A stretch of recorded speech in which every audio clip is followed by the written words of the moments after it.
Assalamualaikum warahmatullahi wabarakatuh. Bagaimana kabar semuanya? Mudah-mudahan sehat walafiat. Amin ya rabbal alamin.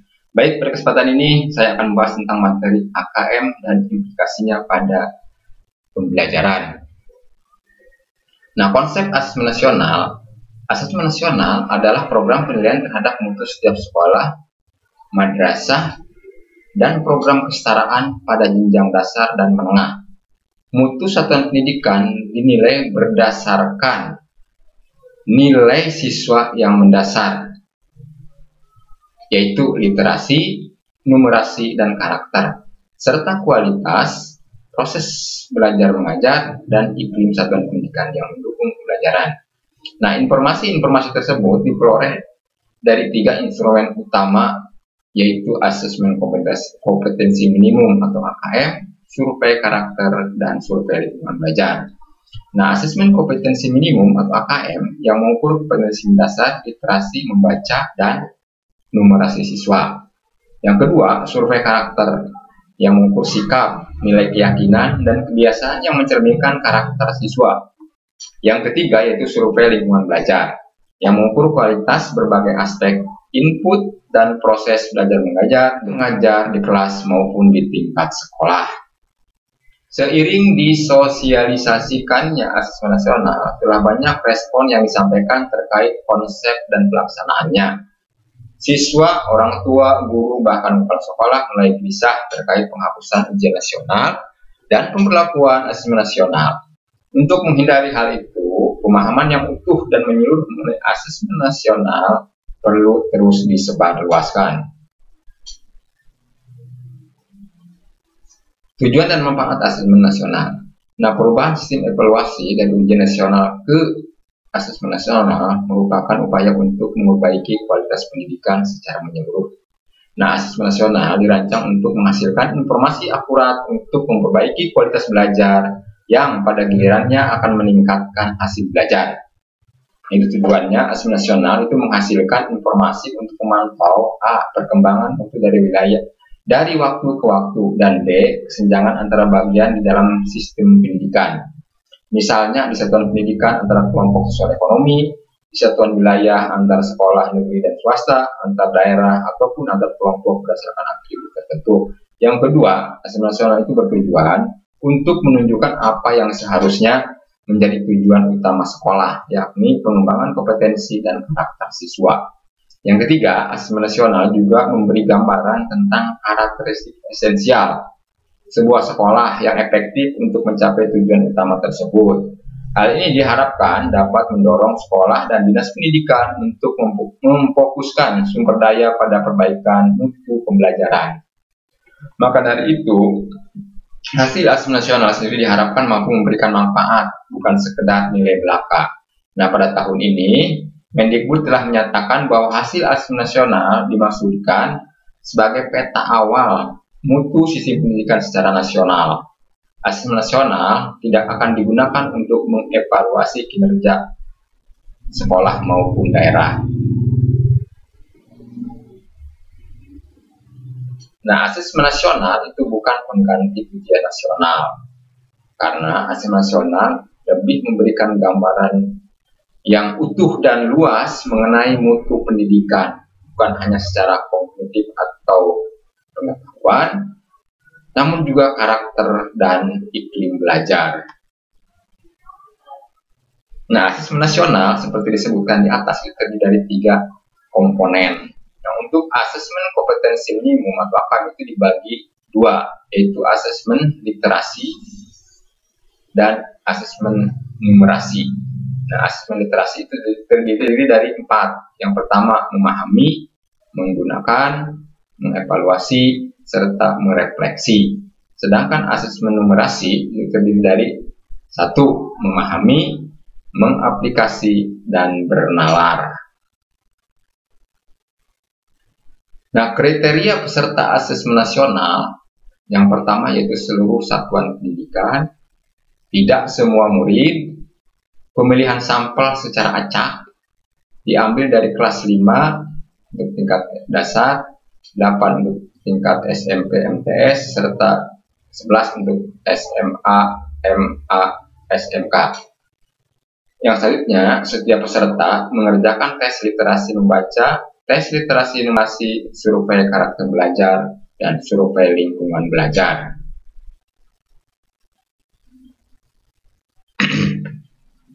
Nah, jadwal pelaksanaan.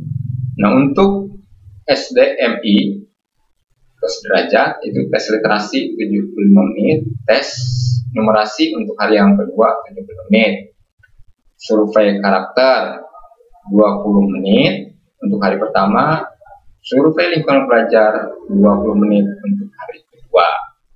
Untuk tingkat SMP, SMA, SMK, MA, tes literasi 90 menit untuk hari pertama, hari kedua tes numerasi 90 menit.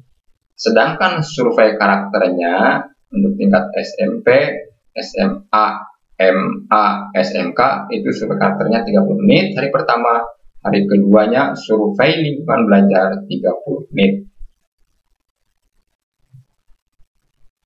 Nah, perbedaan asesmen nasional atau AN dengan ujian nasional atau UN. Kriteria pembanding, tujuan pelaksanaan. Nah, untuk mengevaluasi mutu terkait sistem satuan pendidikan, sedangkan ujian nasional itu untuk mengevaluasi capaian hasil belajar murid secara individu. Jenjang penilaian untuk SD, MI, SMP, MTS, SMA, MA, SMK, program kesetaraan jenjang dasar dan menengah. Sedangkan ujian nasional itu untuk SMP atau MTS, SMA atau MA, dan SMK. Level siswa, asesmen nasional itu untuk kelas 5, 8, dan 11. Sedangkan ujian nasional itu tingkat akhir pada setiap jenjang.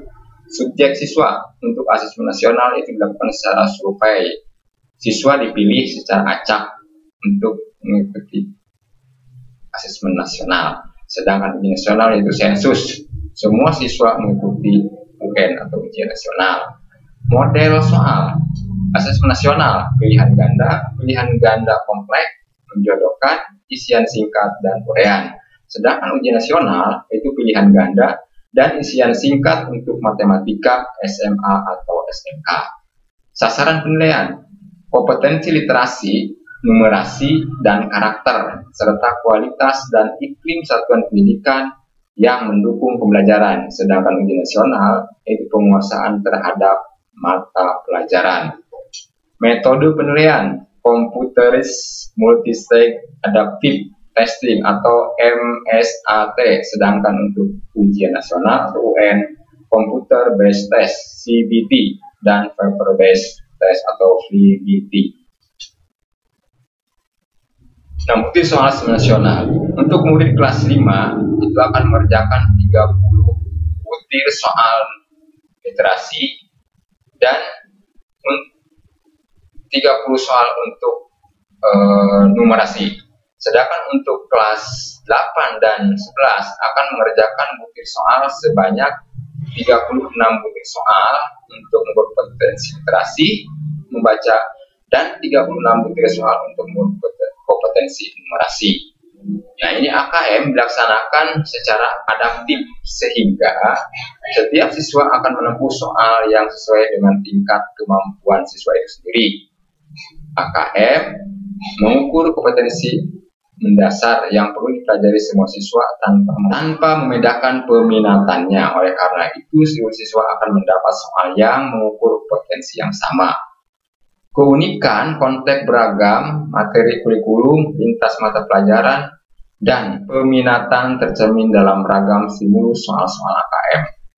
AKM disusun berdasarkan indikator-indikator kompetensi yang membentuk lintasan kompetensi hasil belajar yang bersifat kontinu. Nah, mengenal AKM literasi. AKM literasi itu dibagi dua kelompok, yaitu teks informasi dan teks fiksi. Kemudian tingkat kognitif, yaitu menunjukkan proses berpikir yang diperlukan untuk dapat menyelesaikan masalah atau soal. Pada literasi membaca, level tersebut adalah menemukan informasi. Interpretasi dan integrasi dalam penilaiannya, asesmen literasi membaca tidak hanya mengukur topik atau konten tertentu, tapi berbagai konten, dan berbagai tingkat proses kognitif. Konten pada literasi membaca menunjukkan jenis teks yang digunakan. Dalam hal ini dibedakan serta evaluasi dan refleksi. Sedangkan konteks menunjukkan aspek kehidupan atau situasi untuk konten yang digunakan. Konteks pada AKM itu dibedakan menjadi 3, yaitu personal, sosial budaya, dan saintifik. AKM numerasi itu dibagi 4 kelompok. Yang pertama yaitu bilangan, pengukuran dan geometri, data dan ketidakpastian, dan aljabar. Nah, kemudian pada proses kognitif menunjukkan proses berpikir yang dituntut atau diperlukan untuk dapat menyelesaikan masalah atau soal. Pada numerasi, ketiga level tersebut adalah pemahaman, penerapan, dan penalaran. Sedangkan konteks menunjukkan aspek kehidupan atau situasi untuk konten yang digunakan. Konteks pada AKM dibedakan menjadi 3, yaitu personal, sosial budaya, dan saintifik. Ya.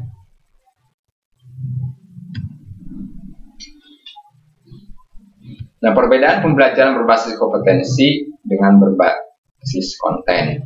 Nah, pembelajaran berbasis kompetensi yaitu berpusat pada kebutuhan, sedangkan pembelajaran berbasis konten berpusat pada materi pembelajaran, belajar untuk memahami konsep dan keterampilan, sedangkan pembelajaran berbasis konten itu belajar untuk cakupan materi.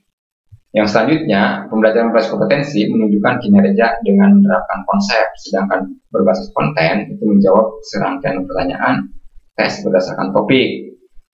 Nah, selanjutnya, pembelajaran terkait dengan konteks kehidupan nyata siswa, sedangkan pembelajaran berbasis konten itu pembelajaran kurang atau tidak terkait dengan konteks kehidupan nyata siswa.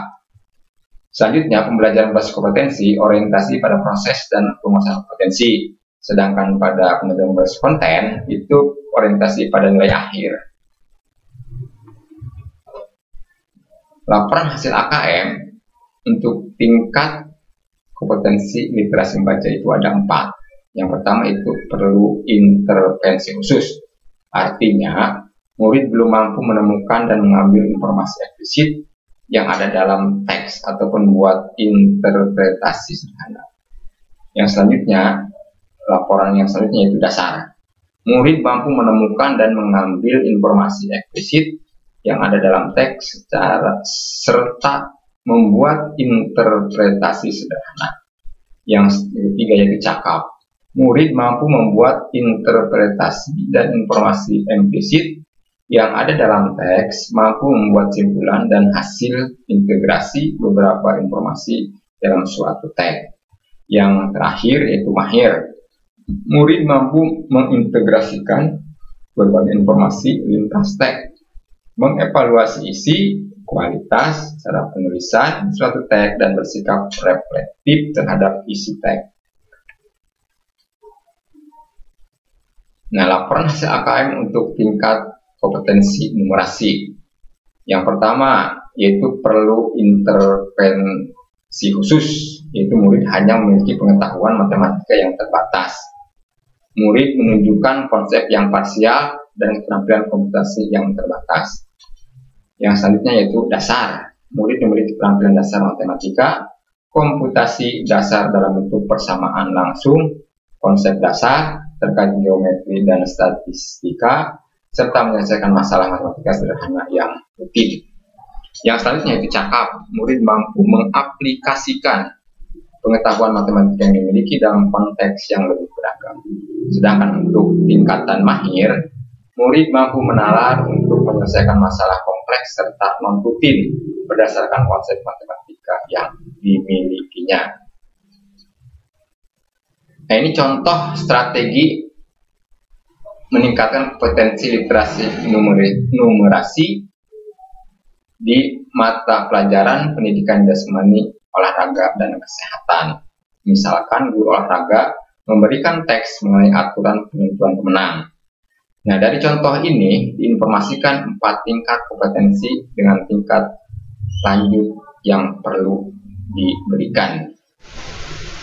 Nah, yang pertama yaitu murid di tingkat perlu intervensi khusus, itu diberi beberapa contoh hasil pertandingan yang lengkap.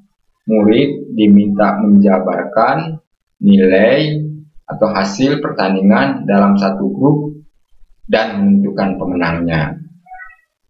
Sedangkan untuk tingkat dasar diberi contoh hasil pertandingan satu grup yang rumpang atau telah berakhir dan kondisi pemenangnya. Murid diminta menjabarkan kemungkinan hasil pertandingan yang rumpang tersebut. Murid di tingkat cakap diberi hasil pertandingan dua grup yang rumpang serta kondisi pertandingan babak selanjutnya. Nah, murid diminta menjabarkan kemungkinan hasil pertandingan yang rumpang setelah berakhir. Sedangkan untuk yang keempat, murid di tingkat mahir itu diminta mengestimasi kemungkinan pemenang di babak selanjutnya berdasarkan hasil pertandingan 4 grup di babak sebelumnya. Nah, terima kasih. Mungkin itu saja untuk materi asesmen nasional. Mudah-mudahan bisa bermanfaat. Terus sebarkan kebaikan. Billahi taufiq wal hidayah. Assalamualaikum warahmatullahi wabarakatuh.